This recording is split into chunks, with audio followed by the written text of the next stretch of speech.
Hello friends, welcome to NS classes. My name is Neetu. आप सबको पता है कि हम 2018 का प्रीवियस ईयर जो क्वेश्चन पेपर है उसको डिस्कस कर रहे हैं और हम दो पार्ट डिस्कस कर चुके हैं, पार्ट 1 और पार्ट 2।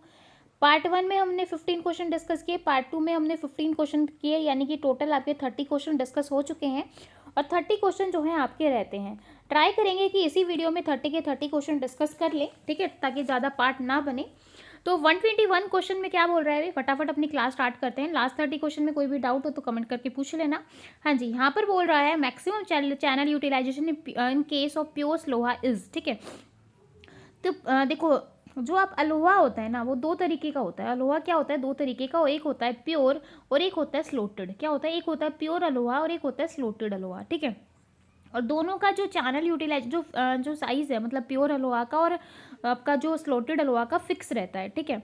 तो यहाँ पर पूछा है प्योर का जो मैक्सिमम चैनल यूटिलाइजेशन होगी वो क्या होगी भाई, 18%। तो यहाँ पर जो आपका आंसर आ जाएगा बी ऑप्शन जो है वो बिल्कुल सही रहेगा, ठीक है। और अगर आपकी पहली क्लास है और आप चाहते हो इस पेपर की पीडीएफ लेना, तो आप जो है टेलीग्राम ग्रुप को ज्वाइन कर लो और वहाँ पर जो है आप इसकी पीडीएफ ले सकते हो, ठीक है। हाँ जी, 122 क्वेश्चन देखो क्या बोल रहा है। Which of the following is not supported in C plus plus. C plus plus में जो है कौन सा जो है सी प्लस प्लस के फीचर्स को सपोर्ट नहीं करता। तो आप सबको पता है सी प्लस प्लस के फीचर्स क्या थे। एक तो था कंस्ट्रक्टर, डी कंस्ट्रक्टर, ठीक है। एक था आपका इनहेरिटेंस, एक था आपका एब्स्ट्रैक्शन, एक था आपका डेटा हाइडिंग, ठीक है। और आपका था और क्या था भाई, कंस्ट्रक्टर हो गया है,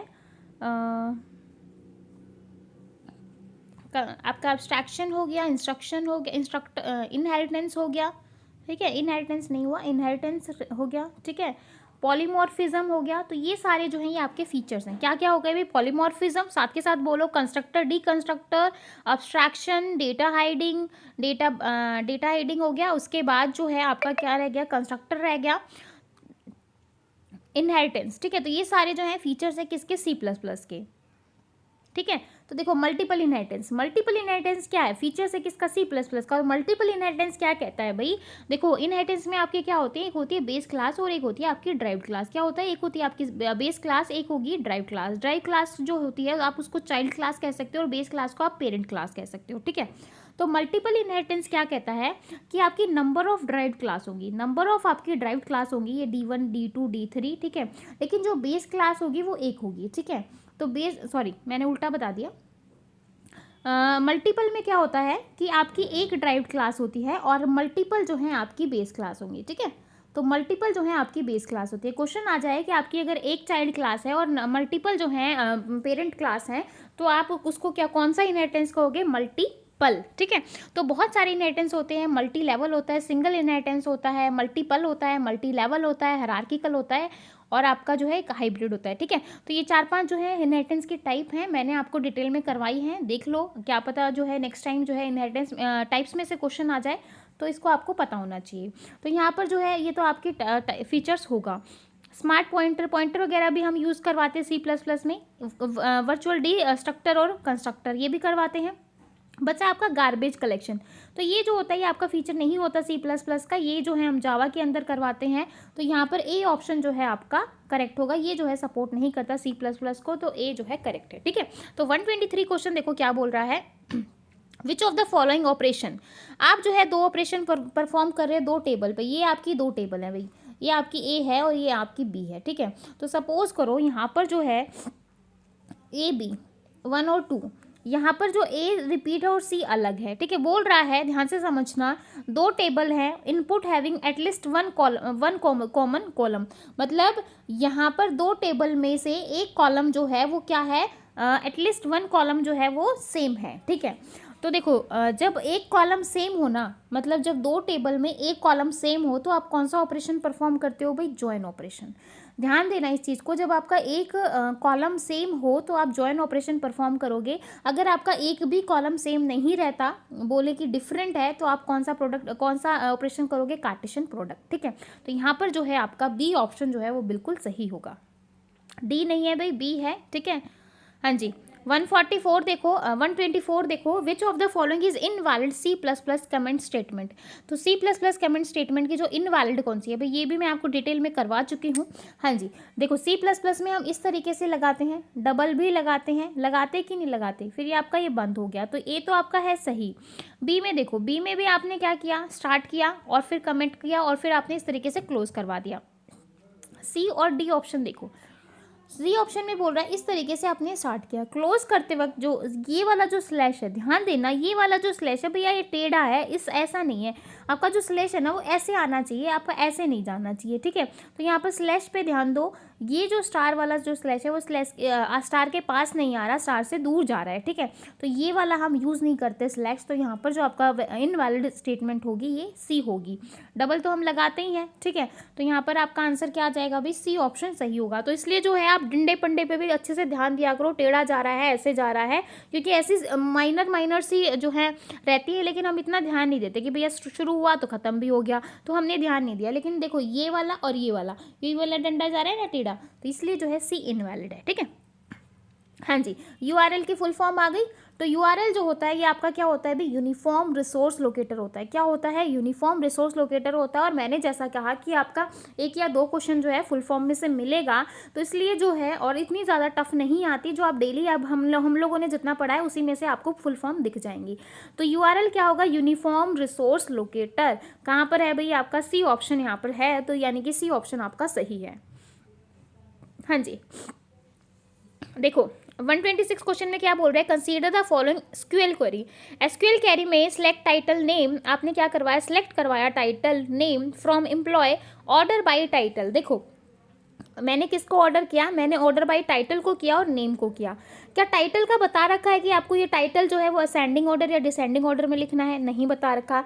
तो अगर ये नहीं बताए कि आपको असेंडिंग लेना है, डिसेंडिंग होना है, तो बाय डिफ़ॉल्ट जो है हम क्या लेते हैं, असेंडिंग ऑर्डर। बाय डिफ़ॉल्ट हम क्या लेंगे, असेंडिंग ऑर्डर। और नेम तो इसने बता दिया कि आपको डिसेंडिंग ऑर्डर में लेना है, ठीक है। तो टाइटल नहीं बता रखा तो हम इसको असेंडिंग में लेंगे, नेम इसने बता दिया तो हम लेंगे डिसेंडिंग में। अब देखो क्वेश्चन में क्या बोल रहा है, in output of above query the different title are listed in. जो टाइटल हैं वो किस में लिस्टेड किए जाएंगे, असेंडिंग या डिसेंडिंग। तो टाइटल का तो इसने कुछ बताया नहीं, बाय डिफॉल्ट क्या लेता है, असेंडिंग। तो यहाँ पर क्या आ जाएगा, ascending. And name of employee having same title are listed. जो नेम है एम्प्लॉय के वो किस में लिस्ट किए जाएंगे भाई, डिसेंडिंग में। तो यहाँ पर क्या आ जाएगा, डिसेंडिंग। तो आंसर क्या होगा भाई, पहले असेंडिंग देन डिसेंडिंग। कहाँ पर है भाई, बी ऑप्शन आपका है, यानी कि बी ऑप्शन आपका बिल्कुल सही होगा। 127वां क्वेश्चन आ जाओ भाई। जब ये मैचअप के क्वेश्चन आ जाते हैं तो खुश हो जाया करो भाई, मुझे तो बड़े अच्छे लगते हैं। मतलब एक क्वेश्चन से ही जो है आपका मैचअप अच्छे से हो जाता है। यूडीपी जो होता है, यूडीपी देखो आप लोगों ने अगर टीसीपी यानी कि नेटवर्किंग की क्लास ली है तो आपको ये फटाक से क्वेश्चन आ जाना चाहिए। देखो यूडीपी और टीसीपी आपके 2 प्रोटोकॉल हैं जो कि आपके ट्रांसपोर्ट लेयर पर होते हैं। कौन सी लेयर पर होते हैं, ट्रांसपोर्ट लेयर पर, ठीक है। तो यूडीपी जो होता है वो कनेक्शन लेस होता है और टीसीपी जो होता है वो कनेक्शन ओरिएंटेड होता है। कहाँ पर है अभी कनेक्शन लेस, यानी कि ए का जो है 4 ऑप्शन सही होगा, क्योंकि कनेक्शन लेस ट्रांसपोर्ट प्रोटोकॉल। तो यहाँ पर जो है आपका आंसर क्या हो जाएगा भाई, और इसके बाद OSPF ए का 4 2 में है भाई, ए का 4 2 में है, ठीक है। तो ये तो यहाँ से बाकी डी और ये तो गलत हो गए, ठीक है। अब देखो बी में दोनों का थर्ड है, यानी कि OSPF जो है वो आपका इंटीरियर गेटवे राउटिंग प्रोटोकॉल है, बिल्कुल ये आपका नेटवर्किंग का प्रोटोकॉल है। उसके बाद SMTP देखो, SMTP आप किस लिए यूज़ करते हो भाई, मैसेज को सेंड करवाने के लिए करवाते हो ना। अगर आपको मैसेज भेजना है, SMTP की फुल फॉर्म भी यही कहती है, सिंपल मेल ट्रांसफ़र प्रोटोकॉल, जिसमें आप मेल को ट्रांसफ़र करवाते हो, मैसेज को ट्रांसफ़र करवाते हो। तो सी का हो गया फर्स्ट, सी का फर्स्ट कहाँ पर हुआ, सी ऑप्शन में, ठीक है। और SDLC आप यूज़ करते हो किसके लिए, बिट ओरिएंटेड प्रोटोकॉल के लिए। तो यानी कि यहाँ पर सी ऑप्शन जो है वो आपका बिल्कुल सही होगा। तो आप सी पे जो है टिक कर दो। हाँ जी, सी पे टिक किया है भाई, गलती से ऐसे टिक हो जाता है तो आप ये मत सोचा करो मैम ने तो ये आंसर बताया है, ठीक है। ध्यान से सुना करो। ER model describe, ER model में जो है आपका क्या क्या होता है, entities only, entities relationship and attribute only, attribute only, क्या होगा। ER डायग्राम में जो है आपका क्या होता है, हाँ हाँ जी, 128 क्वेश्चन देखो, ER model describe data is, जो ईआर मॉडल होता है, ईआर क्या होता है भाई, एंटिटी रिलेशनशिप मॉडल होता है। ईआर की फुल फॉर्म क्या हो जाएगी, एंटिटी रिलेशनशिप मॉडल। तो एंटिटी रिलेशनशिप मॉडल में क्या होगा भाई, एंटिटी तो होगी ही होगी, है ना, रिलेशनशिप भी होगा। तो देखो एंटिटी रिलेशनशिप होगा तो देखो एंटिटी ओनली, एंटिटी रिलेशनशिप, और साथ में क्या भी आपके एट्रीब्यूट भी होते हैं, क्या होते हैं, एट्रीब्यूट भी होते हैं। तो यहाँ पर आपका बी ऑप्शन बिल्कुल सही होगा। नेक्स्ट क्वेश्चन देखो, which of the following operate can not be applied to a pointer, इसमें से ऐसा कौन सा ऑपरेटर है जो आप पॉइंटर पर अप्लाइड नहीं करते।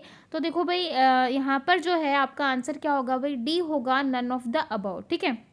तो डी ऑप्शन आपका यहाँ पर बिल्कुल सही होगा, ठीक है। अब देखो नेक्स्ट क्वेश्चन आपका 130 question, Boolean algebra is used for designing and analysing, जो आपका बुलियन अलजेब्रा है उसको आप यूज़ करते हो डिज़ाइन और एनालिसिस करने के लिए। कहाँ पर, देखो बुलियन अलजेब्रा कहाँ पर हम यूज़ करते हैं, डिजिटल इलेक्ट्रॉनिक्स के अंदर यूज़ करते हैं। सेकेंडरी स्टोरेज, सीडी रोम, ये सब तो कुछ होता नहीं है, तो कहाँ पर यूज़ करेंगे, डिजिटल सर्किट वगैरह में यूज़ करवाएंगे। तो यहाँ पर आपका ए ऑप्शन सही होगा। 131 देखो, 131 बोल रहा है कि ASCII की जो फुल फॉर्म है वो क्या होगी। ए से होता है आपका अमेरिकन, एस से होगा आपका standard, American national standard code, C से आपका कोड, आई से आपका इंफॉर्मेशन फॉर इंटरचेंज, ठीक है। तो यानी कि यहाँ पर बी ऑप्शन आपका बिल्कुल सही होगा, American national standard code for information interchange, ठीक है। इसके बाद देखो 132 क्वेश्चन, 132 क्वेश्चन में क्या बोल रहा है, ध्यान से समझना। आपके पास जो एक रिलेशन दे रखा है ABC, ठीक है, आर रिलेशन है जिसके अंदर आपके ABC हैं, जिसमें following statement not true, not true बताना है आपको, इन्फ्रेंस रूल, ठीक है, फंक्शनल डिपेंडेंसी का। तो इन्फ्रेंस रूल बताना है, तो इन्फ्रेंस रूल का जो कुछ रूल हैं वो देख लो भी क्या क्या होते हैं, ताकि आपको इजी रहे। देखो ए से आप, देखो ए से आपने बी को फाइंड किया, ए से जो है मैंने बी को ढूंढा, बी से मैंने सी को ढूंढा, तो जो ए है क्या वो सी को कर सकता है, बिल्कुल। ए जो है वो जब बी को कर रहा है, बी से सी मिल रहा है, तो ए सी को कर सकता है, बिल्कुल कर सकता है। ये तो आपका ट्रू है, लेकिन मुझे बताना है नॉट ट्रू। अब देखो बी में जो है आप क्या ले रहे हो, ए बी ले रहे हो, बी में आप क्या ले रहे हो, ए बी ले रहे हो, ठीक है। और ए बी जो है वो आपको किसको पॉइंट कर रहा है, सी को। ए बी जो है वो किसको पॉइंट कर रहा है भाई, सी को, ठीक है। और ए बी फिर आप ए से बी पे जा रहे हो और बी से आप कहाँ पर जा रहे हो, सी पे, ठीक है। तो एक चीज़ ध्यान रखना, यहाँ पर क्या होता है भाई,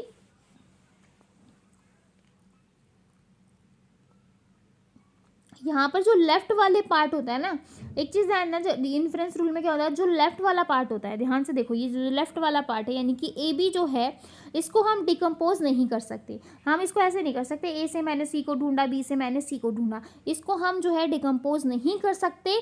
तो ये जो है आपका क्या हो जाएगा अभी, नॉट ट्रू, ठीक है।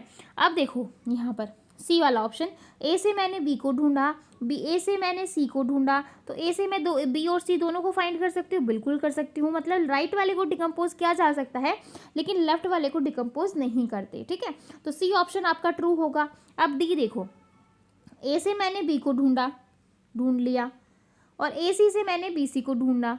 देखो अब आप सोच रहे होगे कि इधर तो आप लेफ्ट पे है, तो इसको कैसे करेंगे, ये कैसे ट्रू है। तो देखो एक चीज़ ध्यान देखो, अब क्या होता है कि कई बार जो है, अगर मैथ्स में आप सवाल निकालते हो, तो कई बार हम क्या करते हैं, लेफ्ट एंड राइट दोनों साइड जो है वो दो दो की मल्टीप्लाई कर देते हैं। तो उससे क्या कुछ फ़र्क पड़ता है, नहीं, हम तो क्या कर रहे हैं, दोनों साइड बराबर बराबर कर रहे हैं। तो देखो यहाँ से ए से मैंने बी को ढूंढा, तो मैंने इधर भी सी की मल्टीप्लाई कर दी, इधर भी सी की मल्टीप्लाई करी, कुछ फ़र्क पड़ेगा, नहीं पड़ेगा। तो ये चीज़ तो वही है। तो इसलिए डी स्टेटमेंट भी आपकी ट्रू होगी, और सी भी ट्रू होगा, बी आपका जो है नॉट ट्रू होगा, और ए भी जो है आपका ट्रू होगा। हमें नॉट ट्रू बताना था, तो बी ऑप्शन जो है आपका यहाँ पर बिल्कुल सही होगा। 133 क्वेश्चन पर आ जाओ। 133 क्वेश्चन में बोल रहा है कि HTML version 5 the dash declaration tag is used by the web browser to understand the version of HTML, ठीक है। तो HTML जो आप देखो, HTML अगर आप लिखते हो, अगर आपने देखा हो जो उसका वर्जन होगा वो किस तरीके से लिखते हैं, तो हम उसको लिखते हैं एक्सक्लेमेशन डॉक टाइप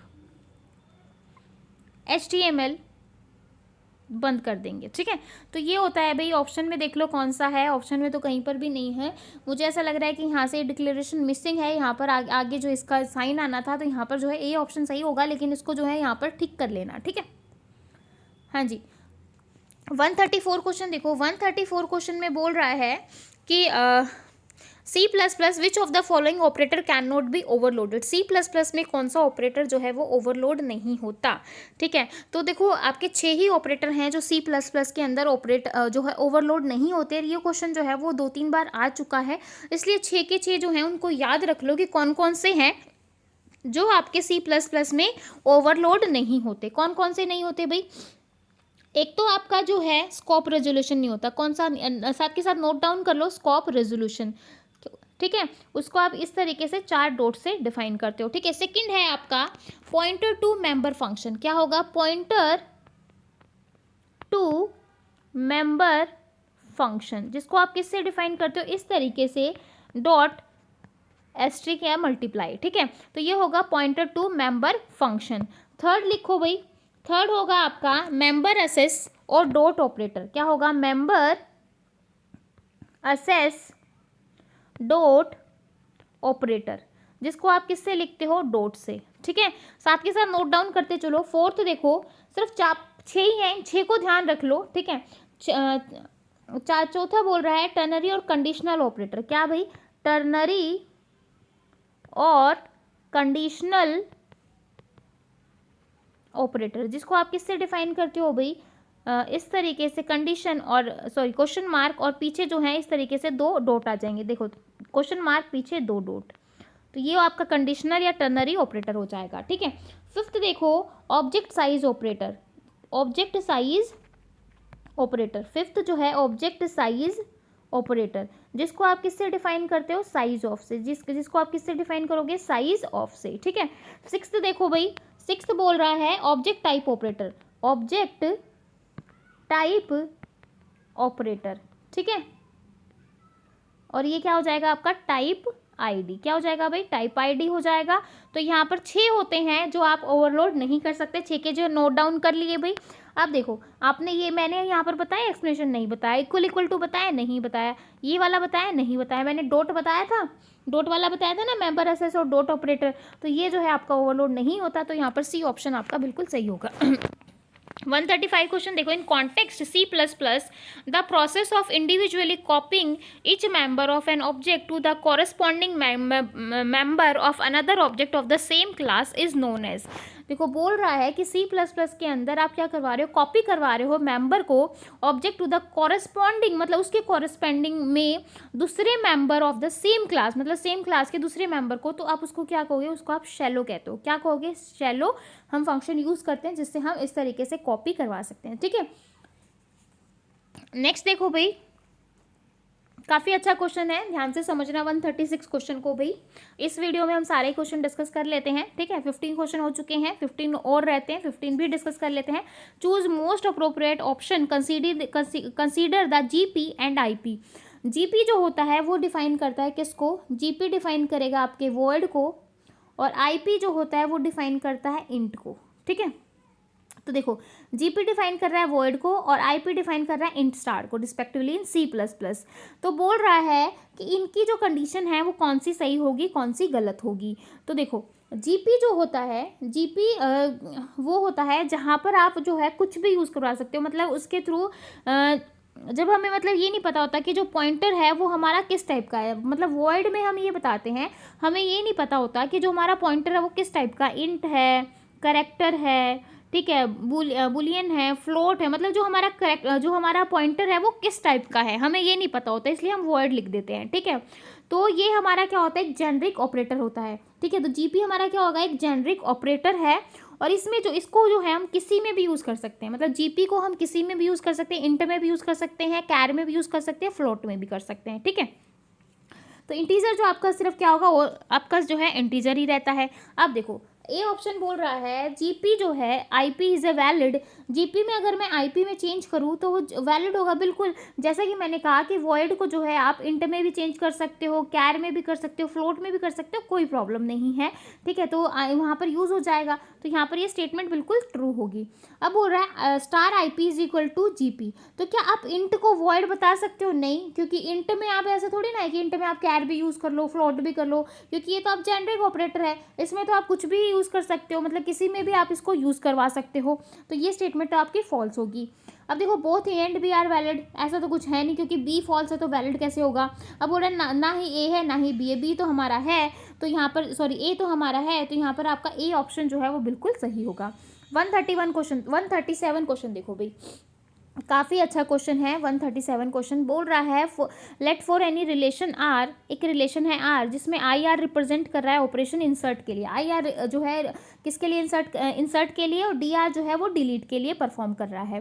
अब relation R two as a foreign key, देखो आर टू जो है वो आपकी क्या है, फॉरेन की है, और आर वन में जो है क्या है, आपकी प्राइमरी की है। ठीक है, तो अब बोल रहा है यहाँ पर two operation that make cause violence for referential integrity constant. बोल रहा है कि दो ऑपरेशन कब होंगे जब आपके कब होंगे जब आपके वो वायलेंट करें, मतलब जब उनमें प्रॉब्लम आए, इंसर्ट करते वक्त आएगी या डिलीट करते वक्त आएगी। तो यहाँ पर क्या होगा भाई, देखो थोड़ा सा अच्छे से समझ लेते हैं, एक एग्जाम्पल ले लेते हैं। देखो थोड़ा सा समझो, यहाँ पर आपकी प्राइमरी की है, यहाँ पर आपकी रेफरेंशियल की है, ये आपका R1 रिलेशन है, ये आपका R2 है। ठीक है, हाँ जी। अब यहाँ पर मैंने ले लिया A B C, इसमें हो गया आपका 1 और 2, यहाँ पे कुछ भी ले लो, 2A 4B, देखो समझ आ रहा है क्या, लिखा ही दिखाई नहीं दे रहा है ना। और यहाँ पर भी आपने A B और C ले लिया है ना, तो यहाँ पर भी आपने 1 और 2 लिया, और यहाँ पर यहाँ पर A D और E ले लेते हैं। ठीक है, क्यों, क्योंकि देखो रेफरेंशियल इंटीग्रिटी में क्या होता है कि जो आपकी प्राइमरी की है, मतलब जैसे यहाँ पर ए जो है वो प्राइमरी की है, तो उसके कॉरस्पॉन्डिंग में जैसे एक एलिमेंट जो है वो सेम होना चाहिए, कहाँ पर, रेफरेंशियल इंटीग्रिटी के अंदर। तो ए जो है वो सेम है, और यहाँ पर इसकी वैल्यू भी उसके कॉरस्पॉन्डिंग में क्या है भाई, सेम है। ठीक है, तो यहाँ पर इसको एक्स और वाई ले लो। अब देखो क्या बोल रहा है कि देखो अब इसकी जो इसमें जितनी भी वैल्यू होंगी वो उनकी वैल्यू जो है आपकी इसमें एग्जिस्ट करेंगी, है ना। तो अब देखो अगर मैं आपकी प्राइमरी यानी कि रिलेशन वन टेबल में कुछ जो है इंसर्ट करवाती हूँ, तो क्या कुछ प्रॉब्लम आएगी। जैसे मैंने यहाँ पर 3 नाम की जो है एक रो और ऐड कर दी, तो क्या कुछ प्रॉब्लम आएगी, नहीं आएगी। लेकिन अगर मैं इसमें से कुछ डिलीट कर दूँ, अगर मैं इसमें से कुछ डिलीट कर रही हूँ, तो क्या कुछ प्रॉब्लम आएगी, बिल्कुल आएगी, क्योंकि मैंने अगर इसमें से 2 डिलीट कर दिया, मतलब ये जो है 2 मैंने नाम का डिलीट कर दिया, तो यहाँ पर ये रेफरेंशियल इंटीग्रिटी तो ये डिफाइन करे ना कि ये इस वाली टेबल के बेस पे रहती है। तो अगर मैं इसमें से 2 डिलीट कर दूंगी तो इसका जो डेटा है वो डिलीट हो जाएगा ना। तो यहाँ पर जब मैं डिलीट करती हूँ, मतलब जब रिलेशन 1 में डिलीट ऑपरेशन परफॉर्म करती हूँ, तो वहाँ पर वॉयलेंस होता है। ठीक है, तो रिलेशन 1 में डिलीट करते वक्त होता है। अब जो है R2 में देख लो कब होगा, जब अब यहाँ पर देखो, अब जो है यहाँ पर आप कुछ इंसर्ट करवा रहे हो। अब मैंने यहाँ पर जैसे 4 इंसर्ट करवा दिया, तो ये बोलता है कि इसमें A में जो भी एलिमेंट है, मतलब A में जो एलिमेंट है वो आपके कहाँ पर होंगे, प्राइमरी की यानी कि फर्स्ट रिलेशन टेबल में एग्जिस्ट करेगा। तो यहाँ पर मैंने जो 4 इंसर्ट करवाया है वो यहाँ पर तो नहीं है, जो मैंने 4 जो है यहाँ पर इंसर्ट करवाया वो आपका R1 में तो नहीं है। तो जो है वो किस तरीके से हम उसको इंसर्ट करवा सकते हैं, क्योंकि हम कह रहे हैं कि सारी की सारी जो उसके अंदर है वही इसके अंदर होगा, तो जो है हम इसके अंदर इंसर्ट नहीं कर सकते। ठीक है, लेकिन अगर मैं इसमें से कुछ डिलीट करना चाहूँ तो कर सकती हूँ, इसको कोई फ़र्क नहीं पड़ता इसके अंदर है या नहीं। ठीक है, लेकिन जो है आप जो है इसमें डिलीट करवा सकते हो, इंसर्ट नहीं करवा सकते। तो देखो R1 में जो है मैं डिलीट ऑपरेशन करती हूँ तो प्रॉब्लम आती है। ठीक है, तो R1 में डिलीट R1 करते हो तो कॉन्फ्लिक्ट होगा, और R2 में जब आप इंसर्ट करते हो तो कॉन्फ्लिक्ट होगा। देख लो भाई कहाँ पर है, ये तो होगा नहीं, D1 में डिलीट, लेकिन जो है R2 में भी क्या होना चाहिए, इंसर्शन वाला, तो ये भी नहीं होगा। ये देखो D वाला ऑप्शन IR2, मतलब अगर मैं इंसर्ट करवा रही हूँ रिलेशन टेबल 2 में तो प्रॉब्लम आ रही है, और डिलीट करवा रही हूँ R1 के अंदर तो प्रॉब्लम आ रही है, यानी कि D ऑप्शन आपका सही होगा। ठीक है, हाँ जी। 138 क्वेश्चन देखो क्या बोल रहा है, HTML link for email can be created using which of the following.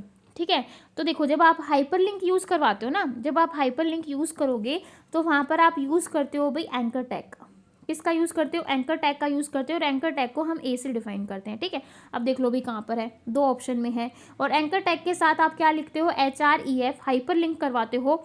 तो देखो दोनों में है, लेकिन देखो यहाँ पर डी ऑप्शन में HREF जो है वो गलत लिखा है, HERF लिखा है, तो ध्यान से देखो तो इसलिए जो है डी ऑप्शन आपका गलत हो जाएगा, सी ऑप्शन आपका बिल्कुल सही होगा, HREF। और यहाँ पर आपका जो है लास्ट में फिर आपने ए को बंद करवा दिया, ठीक है। 139 क्वेश्चन देखो, which of the following suitable for Java script in HTML। इसमें से ऐसा कौन सा है जो जावा स्क्रिप्ट के लिए जो है सुटेबल है। तो जावा स्क्रिप्ट के लिए अभी मैंने जो है पहले भी आपको बताया था, जावा स्क्रिप्ट के लिए हम कौन सा टैग यूज़ करवाते हैं, स्क्रिप्ट टैग। कौन सा टैग यूज़ करते हैं, स्क्रिप्ट टैग का यूज़ करते हैं। ये आपका ओपन है और इसको हम क्लोज करवाएंगे तो इस तरीके से। तो जावा स्क्रिप्ट के लिए क्या यूज़ होगा भाई, स्क्रिप्ट टैग। तो यहाँ पर आपका बी ऑप्शन बिल्कुल सही होगा। 140 देखो, ये रिलेशन ध्यान से समझो, ये रिलेशन इज एवरी नॉन की attribute is fully functionally dependent. देखो आपकी जो नॉर्मल फॉर्म होती है वो कौन सी होगी, first NF, second NF, third NF और BCNF, ये होता है, ठीक है। तो यहाँ पर क्या बोल रहा है कि जब आपके नॉन की एट्रीब्यूट होते हैं, मतलब जब आपके नॉन की एट्रीब्यूट फुल्ली फंक्शनली डिपेंडेंट हो किसके ऊपर, प्राइमरी की के ऊपर, तो आप क्या करवाओगे भाई, which has no transitive dependency is set to be, ठीक है, ठीक है।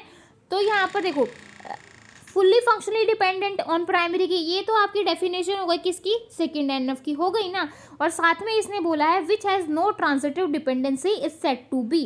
तो देखो थर्ड नॉर्मल फॉर्म आपका क्या कहता है, एक तो उसको फर्स्ट सेकेंड नॉर्मल फॉर्म भी होना चाहिए, ठीक है, और साथ में उसके अंदर नोट जो है ट्रांजिटिव डिपेंडेंसी, मतलब उसके अंदर कोई भी ट्रांजिटिव डिपेंडेंसी नहीं होनी चाहिए। तो वो टेबल जो है आपकी थर्ड NF में होगी। तो यहाँ पर जो आपका आंसर आ जाएगा भाई सी ऑप्शन जो है वो बिल्कुल सही होगा। तो हमारे 10 क्वेश्चन रहते हैं, उसको हम नेक्स्ट वीडियो में डिस्कस करेंगे। आई होप आपको ये क्वेश्चन काफ़ी अच्छे लगे होंगे, समझ में आए होंगे। कोई डाउट है तो आप मुझसे पूछ सकते हो, ठीक है। तो अगर क्लास अच्छी लगी तो प्लीज़ एक लाइक शेयर सब्सक्राइब बिल्कुल बनता है, और आप कमेंट कर सकते हो बिल्कुल, जिससे मुझे काफ़ी अच्छा लगता है, ठीक है। तो फिर मिलेंगे ऐसे ही क्लास के साथ, तब तक के लिए बाय एंड थैंक यू।